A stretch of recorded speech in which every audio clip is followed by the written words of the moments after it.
할렐루야. 오늘 새벽 기도에 참석하신 우리 성도님들을 환영하고 축복합니다. 오늘 주시는 하나님의 말씀은 열왕기상 21장 1절부터 10절 말씀입니다. 제가 가진 성경 구약 554페이지입니다. 제가 봉독하겠습니다. 그 후에 이 일이 있으니라. 이스라엘 사람 나봇에게 이스라엘에 포도원이 있어 사마리아의 왕 아합의 왕궁에서 가깝더니 아합이 나봇에게 말하여 이르되 내 포도원이 내 왕궁 곁에 가까이 있으니 내게 주어 채소 밭을 삼게 하라. 내가 그 대신에 그보다 더 아름다운 포도원을 내게 줄 것이요 만일 내가 좋게 여기면 그 값을 돈으로 내게 주리라. 나봇이 아합에게 말하되 내 조상의 유산을 왕에게 주기를 여호와께서 금하실지로다 하니 이스라엘 사람 나봇이 아합에게 대답하여 이르기를 내 조상의 유산을 왕께 줄 수 없다 하므로 아합이 근심하고 답답하여 왕궁으로 돌아와 침상에 누워 얼굴을 돌리고 식사를 아니하니 그의 아내 이세벨이 그에게 나아와 이르되 왕의 마음에 무엇을 근심하여 식사를 아니하나이까.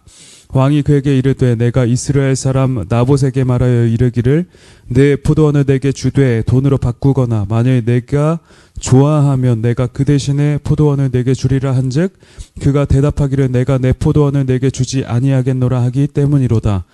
그의 아내 이세벨이 그에게 이르되 왕이 지금 이 이스라엘 나라를 다스리시나이까?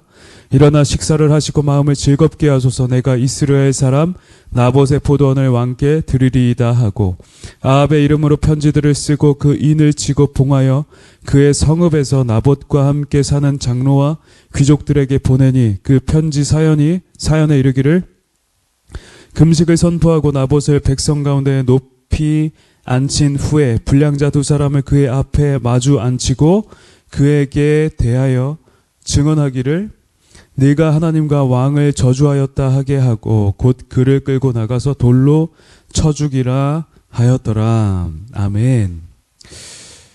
먼저 기도하겠습니다. 존귀하신 하나님 아버지 감사합니다. 오늘도 이 아침에 하나님께 드리는 이 예배로 시작할 수 있게 하신 은혜에 감사드립니다. 하나님, 우리에게 주시는 오늘의 말씀, 하나님 우리가 경청하기 원하오니 성령께서 우리에게 하시는 말씀을 이 시간에 듣게 하여 주시옵소서. 하나님의 그 세밀한 음성을 듣는 귀한 시간이 되게 하여 주시옵소서. 감사드리며 주 예수님의 이름으로 기도드렸습니다. 아멘.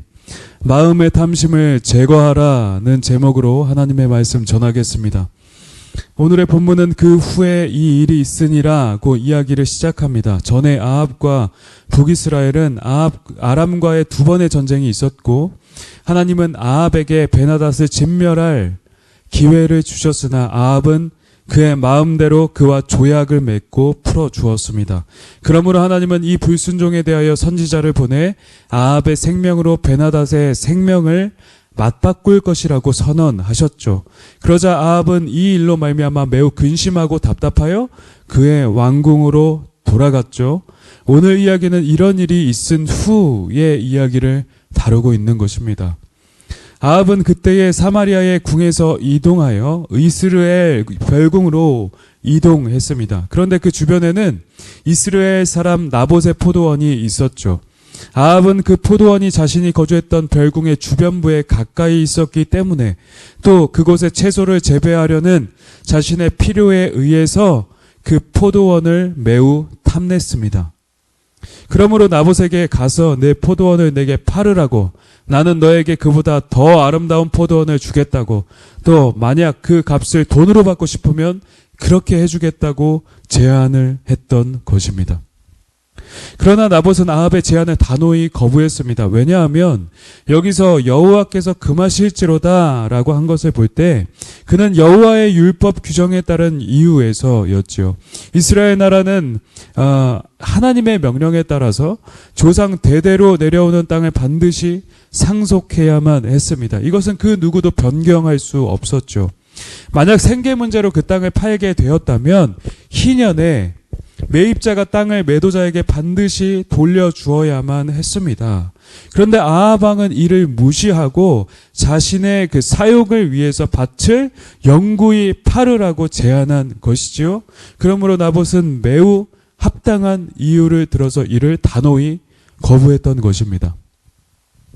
그러자 아합은 이 말을 듣자 근심해하고 답답해하면서 자신의 궁으로 돌아가서 끙끙 앓기 시작했습니다.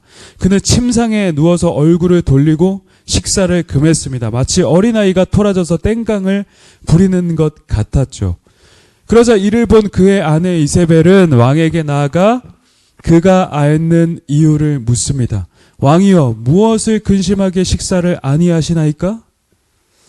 이에 아합은 이 정황을 이세벨에게 전부 말합니다. 그런데 아합은 이세벨에게 말할 때 기업 상속에 관한 여호와의 이 율법에 대한 이유를 언급하지는 않습니다. 그저 나봇이 단호하게 거부한 것처럼만 짧게 전달하죠. 이로 볼 때 아합은 이세벨을 통하여서 자신의 욕심을 채우려는 의도도 있었던 것으로 볼 수가 있을 것 같습니다. 이에 이세벨은 왕에게 말합니다. 당신이 지금 이스라엘의 왕이 맞으십니까? 그는 왕이란 자가 한낱 백성의 소유도 맘대로 하지 못해 끙끙대고 있는 것을 어처구니 없어 하면서 말했죠. 그러므로 그녀는 이 문제를 대수롭지 않게 여기면서 이제 아합에게 일어나서 밥도 먹고 마음을 풀라며 그를 북돋아 주기 시작했습니다. 그리고 자신이 나봇의 포도원을 왕께 드리겠다고 담대하게 약속하죠. 그리고는 이세벨은 아합의 이름으로 편지들을 쓰고 인을 쳐서 봉하여 성읍의 장로와 귀족들에게 보냈습니다.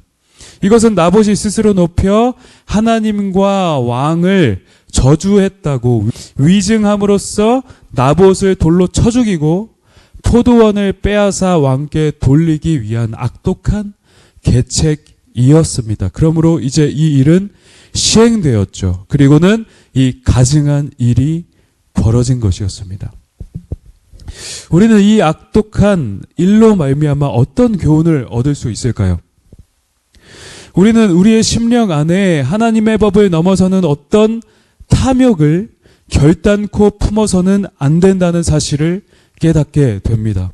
아합은 나봇에게 충분히 보상할 것이며 매우 합당하고 적합한 일을 하는 것처럼 보이도록 말했지만 그 일은 하나님 보시기에 매우 악한 일이었습니다. 하나님은 애초에 기업에 관한 규정에서 조상 대대로 내려오는 각자의 기업을 누군가 빼앗거나 강탈할 수 없도록 규정하셨습니다. 그리고 경제적인 이유에서 팔았을지라도 그것은 일시적이어서 희년에 다시 되돌아가도록 만드셨죠. 누군가에게 영구히 팔 수 없도록 하셨다는 것입니다. 이는 하나님의 언약과 그 은혜가 이스라엘에 지속적으로 흘러갈 수 있도록 만드신 조처였습니다. 이는 그 누구도 변개할 수 없는 일이었죠. 그런데 아합이 원했던 이 일은 하나님의 법을 넘어서는 것이었습니다. 결코 품어서는 안 되는 과욕이었죠. 만약 그러한 마음이 일더라도 그는 과감히 단념하고 포기해야만 했습니다. 왕이어도 그렇게 해야만 했죠. 그러나 아합은 이를 절제하지 못해서 매우 답답해하며 괴로워했습니다. 더구나 아합에게는 왕으로서 많은 권력과 재산, 땅이 이미 있었습니다. 이미 풍족했습니다. 풍성했습니다. 그런데 아합은 자신의 그 작은 욕심이 충족되지 못하자 이를 견디지 못하고 답답하여 끙끙 앓았던 것입니다. 이 얼마나 철없고 부도덕한 일인가요? 우리는 오늘날 우리 안에도 이런 요소들이 없는지 반드시 점검해야 하는 것입니다. 하나님의 법을 벗어나는 부도덕한 욕심이 없는지 있는지 말입니다. 당신에게는 혹 하나님의 말씀과 양심의 법에서 벗어나는 악한 욕심들이 있지는 않으십니까?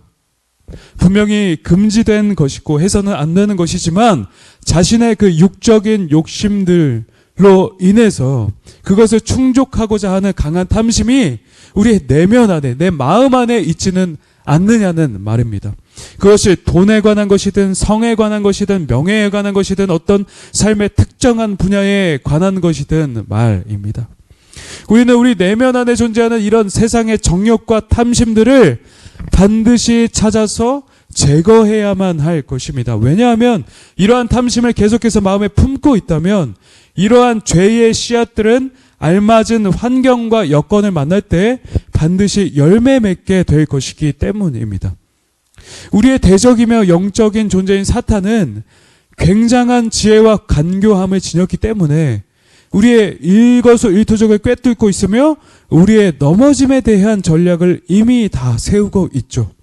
그렇게 우리 각자의 죄성을 낱낱이 아는 사탄은 우리가 그런 탐심을 품고 있다면, 우리 마음 안에 품고 있다면 언젠가 때가 되었을 때 그런 죄의 씨앗이 움트고 싹이 돋도록 그런 환경을 반드시 만들어내고야 말 것입니다. 그리고 그것에 걸려들게 되면 이제 악한 열매를 맺게 되겠죠. 우리는 그때 심각하게 죄를 짓게 되고 삶이 망가지게 되고 마는 것입니다. 특별히 아합의 경우는 그의 이런 악랄한 아내 이세벨이 그러한 악을 더욱 충동하며 부추기고 또 적극 행동하는 역할을 담당함으로써 이 아합의 죄가 비로소 열매 맺을 수 있도록 만든 것이었습니다. 이들은 죄에 관한 한 환상의 콤비였죠. 애초에 바알을 숭배하는 시돈의 공주였던 이세벨은 하나님의 법은 안중에도 없는 사람이었습니다. 그러므로 아합이 품고 있었던 이 탐욕을 아주 두려움없이 거침없게 만족시켜줄 수 있었던 것입니다. 그러므로 이들의 악은 하나님 앞에 상달되었으며 이제 전의 예고대로 그들의 죽음이 임박해 있도록 된 것이었습니다. 우리는 우리가 마음의 탐심을 품고 있을 때 이세벨과 같은 사람이나 어떤 환경에 의해서 우리의 탐심이 언제라도 열매 맺을 수 있도록 조정될 수 있음을 반드시 명심해야만 할 것입니다. 이것은 언제라도 열매 맺을 수 있죠. 그러므로 우리는 마음에 악하고 음란한 마음을 품지 않으며 이를 제거하기 위해서 분발해야만 하는 것입니다. 물론 우리의 죄성으로 인하여 우리의 마음을 늘상 성결하게 유지하는 것은 불가능에 가깝습니다. 결코 쉽지 않습니다.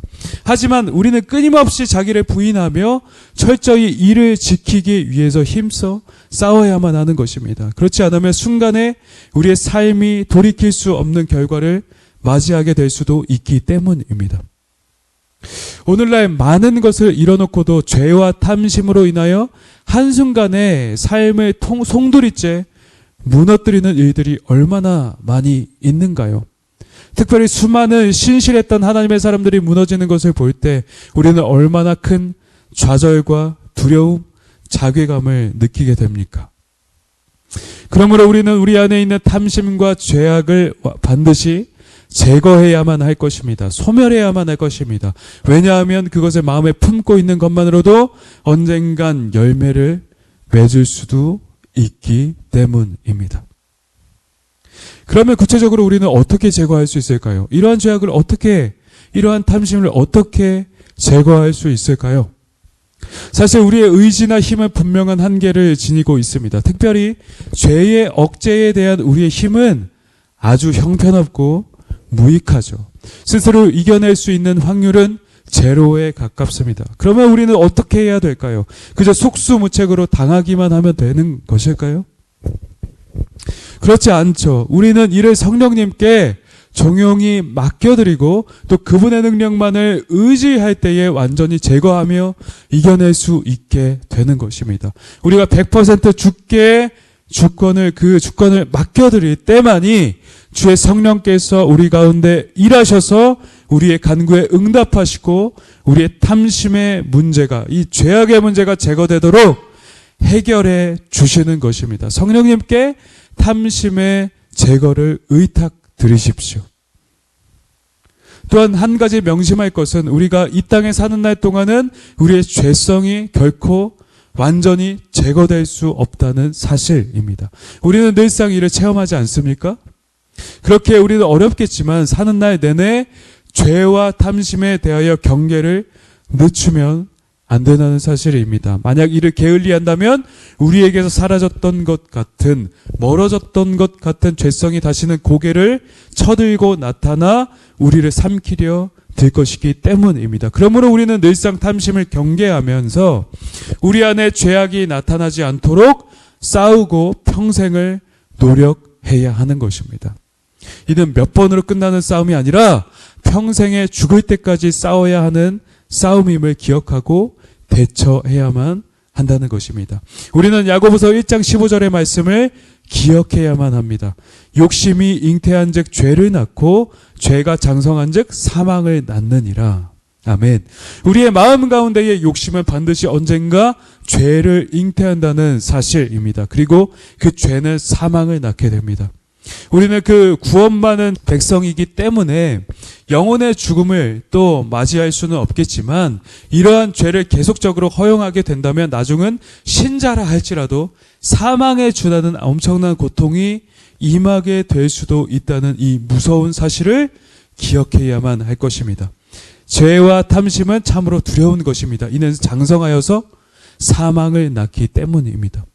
그러므로 날마다 경성하여서 깨어서 우는 사자와 같은 마귀를 대적하며 죄와 싸우되 피 흘리기까지 싸우는 모든 성도님들 다 되시기를 주님의 이름으로 축복합니다. 특별히 우리의 내면에 있는 탐심을 제거하는 것에 늘 적극적으로 임하는 여러분 되시기를 우리 주님의 이름으로 축복드립니다. 아멘. 함께 말씀을 생각하며 기도하도록 하겠습니다. 하나님, 우리 마음 안에 존재하는 탐심이라는 죄악을 제거하게 하여 주시옵소서. 주의 성령께서 오셔서 우리의 탐심을 소멸하시고, 그래서 죄와 사망의 열매들이 아니라 오직 성령의 충만한 열매들만 우리 삶에 가득 맺어지게 하여 주시옵소서. 뿐만 아니라 우리가 평생 죄와 탐심을 경계하며 죄와 싸우되 피 흘리기까지 싸우는 인생 되게 해달라고 우리 이 시간 주여 한번 외치고 이 두 가지 기도 제목을 가지고 함께 기도하며 나아가도록 하겠습니다. 주여, 하나님 아버지 감사합니다. 하나님, 우리 안에 있는 그 탐심의 죄악들이 완전히 제거되고 사라질 수 있도록 하나님 역사해 주시기를 원합니다. 하나님, 죄와 싸우되 피 흘리기까지 싸우며 하나님 원하시는 삶, 기뻐하시는 삶을 성취하는 우리가 될 수 있게 해달라고 하나님 주께 간구드립니다. 하나님, 우리의 모든 죄를 보시고 용서해 주옵소서. 주 예수님 이름으로 기도드렸습니다.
주